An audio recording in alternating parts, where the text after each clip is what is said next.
ये बीजेपी का कान का पर्दा खुल जाना चाहिए। और ये रामगढ़ वाला भी इतना समझदार है कि इन्हें भी तय कर रखी है, चाहे कोई मंत्री आ जाए, मुख्यमंत्री आ जाए, कोई फर्क पड़ने वालों ना है। कोई फर्क पड़ेगा कि भाई बताओ? कोई फर्क नहीं पड़ेगा कि मंत्री जी वोट तो दे देंगा पर खाद तो दो। नुक दे देंगे, खाद भी दे देंगे। बोले इलाज क्यों बंद करो? नुक नहीं उसको भी शुरू करेंगे हम। भाई तुमने तो हमारा फोन बट रहा था वो भी बंद कर दिया, तुम तो बिजली की छूट भी ना दे रहे। ये सारे सवाल होते हैं तो इनके मंत्रियों की रेल बन जाती है और छोड़ के भगते हैं गांव की। ये हालत इनकी बन रही है। ये वो चुनाव है जो ताकत इस जनता को बाबा साहब भीमराव अंबेडकर ने दी है, उसका चुनाव है। ये हिंदुत्व का चुनाव नहीं है। हिंदुत्व तो हमारे भी दिल के अंदर है। मैंने तो कहा था भाई टीकाराम के नाम में ही राम है। तुम कहां से पूछने वाले हो गए कि हम हिंदू है कि नहीं है? ये सर्टिफिकेट तुमसे चाहिए क्या हमको? आज इन लोगों की हालत खराब है। मैंने एक चीज और देखी अध्यक्ष जी, पूंछड़ी के लोटा पे वो आते हैं धोख देने। मैं एक बात और पूछ रहा हूं, यहां पूरी मीडिया भी है, प्रदेश अध्यक्ष भी है, जयपुर में मिल जाए तो आप भी पूछ लियो कि ये पूंछड़ी का लोटा पे ज्यादा धोख दे रहे हैं कि दिल्ली में जाके मोदी के ज्यादा धोख दे रहे हो? ये भी बता दे कौन से भगवान को बड़ा मान रहे हैं। यूपी के अंदर दलित समाज की बच्चियों को रात के अंदर जला दिया था, वो कौन सा धर्म कहता है? वो पूछता हूं, वो बता देना। और राजस्थान के अंदर रोजाना 27 दलितों के साथ एट्रोसिटी हो रही है, 19 महिलाओं के साथ बलात्कार हो रहा है। उन बच्चियों के दलितों का धर्म भी आप बता देना बीजेपी के लोगों। मैं आप लोगों से पूछना चाहता हूं, हमारे बीच में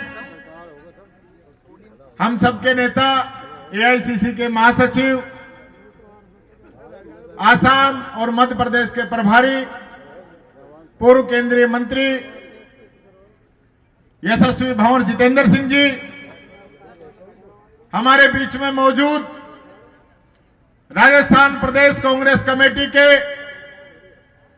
ऊर्जावान प्रदेश अध्यक्ष जिन्होंने बीजेपी के मोरिये बुला रखे हैं, आदरणीय हमारे तेजल सुपर डुपर गोविंद सिंह जी डोटासरा साहब, मंच पर मौजूद हमारे कैंडिडेट भाई आर्यन जुबेर जी, हमारे सांसद उमेदाराम जी बेनीवाल साहब, सांसद भजनलाल जी जाटव साहब, सांसद बहन संजना जाटव जी, मंच पर मौजूद हमारे विधायक आदरणीय रोहित बोहरा जी, संजय जाटव जी, कांति मीणा जी, रूपेंद्र कुन्नर जी, ललित यादव जी, दीपचंद खैरिया जी, सम्मानीय शिखा मील जी, मांगेलाल मीणा जी, डूंगर राम जी केदर साहब, देवेंद्र जी हंस साहब, हमारे बीच में मौजूद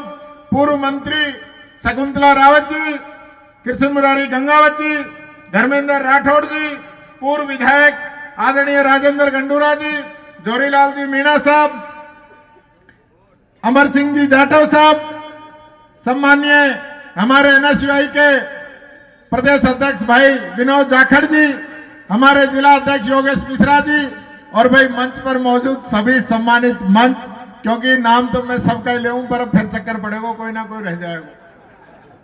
यहां उपस्थित पूजा के योग मेरे बुजुर्गों, मेरी माताएं बहनें, युवा शक्ति और नन्हे मुन्ने प्यारे बच्चों, पत्रकार बंधु भाइयों, चुनाव आपका बन गया है और आज अध्यक्ष जी आने के बाद में तो मैं समझूं कि थोड़ी बहुत कसर बसर थी वो भी आज पूरी हो जाएगी। बहुत बढ़िया चुनाव यहां रामगढ़ का बना है और हालत ये हो गई है कि भजनलाल जी को अब दोबारा रामगढ़ में आना पड़ रहा है। ऐसा सुनने में आ रहा है कि दोबारा आएंगे मुख्यमंत्री जी, एक वर्ष से उनका काम चलने वाला नहीं है। हालत यह है, केंद्रीय मंत्री, राजस्थान के मंत्री, मैं तो ये पूछ रहा था, मैंने कहा 7 जगह चुनाव है, 7 टुकड़ा में तो बांटो, सारा ही रामगढ़ में कैसे भेज रहा हो तुम? यहां कुछ ज्यादा स्थिति इनकी खराब लग रही है, इसलिए सबको यही लगा रखा है। और ये रामगढ़ वाला भी इतना समझदार है किन्ने भी तय कर रखी है, चाहे कोई मंत्री आ जाए, मुख्यमंत्री आ जाए, कोई फर्क पड़ने वालों ना है। कोई फर्क पड़ेगा कि भाई बताओ? कोई फर्क नहीं पड़ेगा। हालत यह है इस सरकार की कि मंत्रियों को गांव वाले पूछ रहे हैं कि मंत्री जी वोट तो दे देंगा पर खाद तो दो।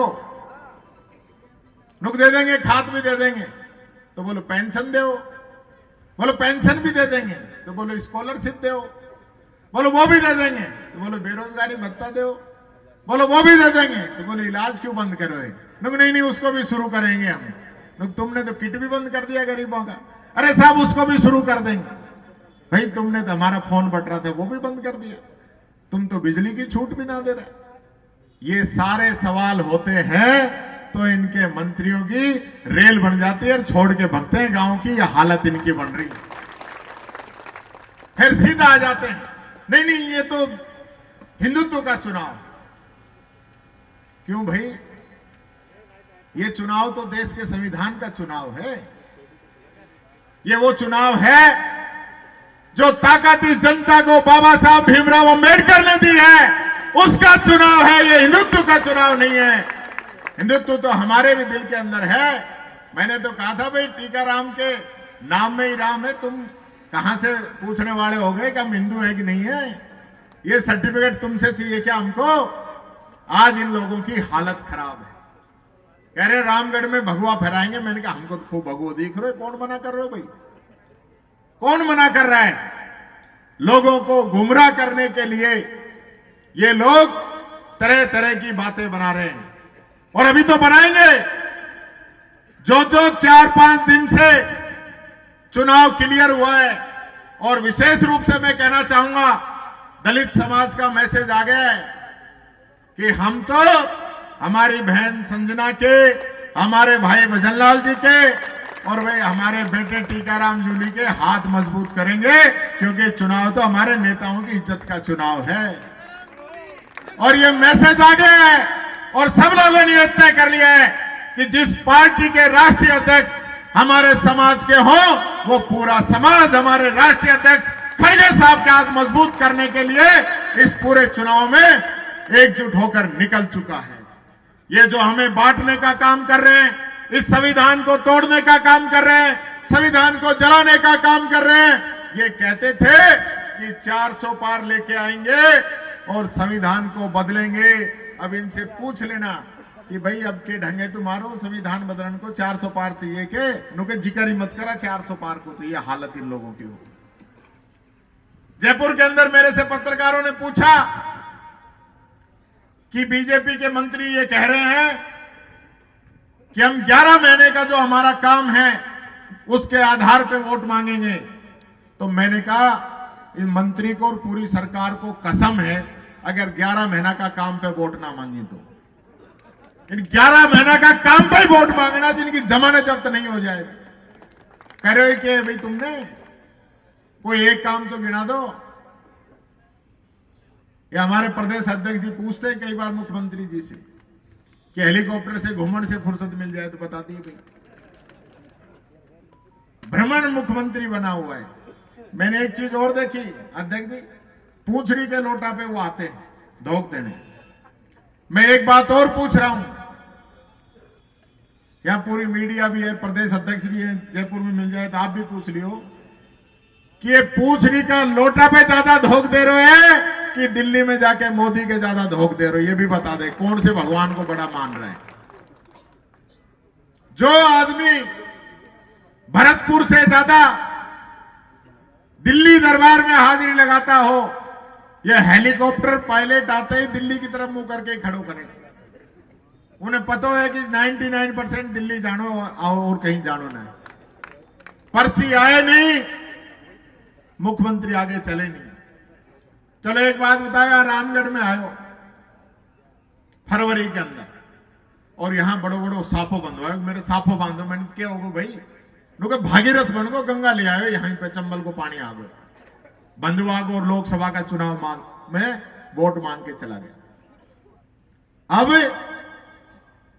अब आ गई नवंबर, पानी की कोई बूंद आई के? कोई पाइप वाइप रिश्ता देख लिया हूं कहीं? हमने तो और भी बात छोड़ो, हमने कहा वो एमओयू तो दिखा दे धनी, जो समझौता करो मध्य प्रदेश से, वो तो बता दे कितना पानी आएगा। लोग जो कह रहा उससे ज्यादा आएगा, तो मैंने कहा तू ये तो बता दे कितना आएगा। आज एक मुख्यमंत्री की ये हैसियत नहीं कि वो एमओयू दिखा दे जिसमें ये बता दे कि रामगढ़ के अंदर कितना पानी आएगा। मैं चैलेंज करता हूं इन लोगों का, अगर इनमें हिम्मत है तो ये बता के दिखा दे कि रामगढ़ में कितना पानी है लेकर है। इनको चैलेंज करता हूं, नहीं बता पाएंगे क्योंकि मुख्यमंत्री को ही नहीं पता। ऐसा इस राज का सत्यानाश किया है कि राजनीति का जो माहौल था वो ही एकदम खत्म कर दिया। आज मौसम लग रहा है लोग ना साहब ये बरसात का बादल ना है, ये तो पोल्यूशन का बादल है। ऐसा तो पिछले 10 दिनों से हो रहा है। ये दुर्भाग्य अलवर का कि अलवर का पर्यावरण मंत्री राजस्थान में और अलवर का पर्यावरण मंत्री दिल्ली में, और 1% भी इस पर्यावरण से बचने का कोई प्लान इस सरकार ने बनाया हो तो बता देना, क्योंकि हिंदुओं के भी फेफड़े इससे ज्यादा खराब होंगे। ये पूछना चाहता हूं इस हिंदुओं वाली सरकार से, बता देना कोई प्लान आपका हो तो। यूपी के अंदर दलित समाज की बच्चियों को रात के अंदर जला दिया था, वो कौन सा धर्म कहता है वो पूछता हूं, वो बता देना। और राजस्थान के अंदर रोजाना 27 दलितों के साथ एट्रोसिटी हो रही है, 19 महिलाओं के साथ बलात्कार हो रहा है। उन बच्चियों के दलितों का धर्म भी आप बता देना बीजेपी के लोगों। मैं आप लोगों से पूछना चाहता हूं, ये धर्म के नाम पे राजनीति कर रहे हो, ये ज्यादा लंबी चलने वाली नहीं है। हमारा धर्म है इंसानियत, हमारा धर्म है करुणा, हमारा धर्म है प्यार, हमारा धर्म है मोहब्बत। जो हमारा नेता राहुल गांधी लेके चलता है मोहब्बत की दुकान, वो हमारा धर्म है। ये हमारा धर्म नहीं है कि हम नफरत फैलाएं, एक दूसरे व्यक्ति से नफरत करें। ये बात मैं कहना चाहता हूं, पूछना चाहता हूं इस सरकार से कि बता दे कि पिछले 11 महीने में कितने लोगों का इन्होंने भला किया है, कितने लोगों को पेंशन दी है। ये पूछना चाहता हूं। झूठ बोलने का और धरती में सोने का कोई आंकड़ा नहीं है, ये कहावत है हमारे यहां। मैं अंत में एक ही बात कहना चाहूंगा कि साथियों, हमने 5 साल जुबेर जी को दी थी। जुबेर जी को जिता के भेजा था कि नहीं भेजा था? कितने साल के लिए भेजा था? ऊपर वाले को कुछ ऐसा मंजूर हुआ और आज वो हमारे बीच से चले गए। ये बचा हुआ टर्म जुबेर जी का ही है। पहला हक तो इनका ही बनता है कि नहीं बनता है? बनता है ना? फिर क्यों इनका हक मारने पे तुले हुए हो?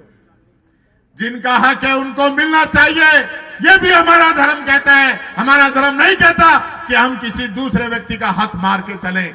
जब जनता ने 5 साल के लिए जुबेर जी को एमएलए बना दिया था तो ये टर्म उनके बेटे को पूरी कर देनी चाहिए। आगे ये जो काम करेगा उसके आधार पर अगले वोट में फैसला होगा। इसलिए मैं आपसे अपील करता हूं, निवेदन करता हूं, 4 दिन बचे हैं, जी जान लगा दीजिए और भाई आर्यन जुबेर को जिता के विधानसभा के अंदर भेजिए, ताकि विधानसभा में मेरे हाथ मजबूत हो। हमारे विधायक बैठे हैं, हम सब लोगों ने मिलकर इस बीजेपी की बैंड बजा रखी है विधानसभा के अंदर। एक भाई और आपका जीत के जाएगा तो हमें और मजबूती मिलेगी। यही बात मैं कहना चाहता हूं। बाबा साहब के संविधान को बचाने के लिए, इस देश के मान सम्मान के लिए और जुबेर जी को श्रद्धांजलि देने के लिए एक एक व्यक्ति को काम करना है। और इस मुहिम में सब लोग मिलकर एक साथ लगोगे कि नहीं लगोगे? मैं चाहता हूं दोनों हाथ उठा के सब समर्थन करें। जो पीछे खड़े हैं वो भी और मंच पे हैं वो भी, सब लोग समर्थन करें कि आने वाले 13 तारीख को एक एक वोट हाथ के निशान पर आदरणीय जुबेर जी को देंगे। बहुत बहुत धन्यवाद।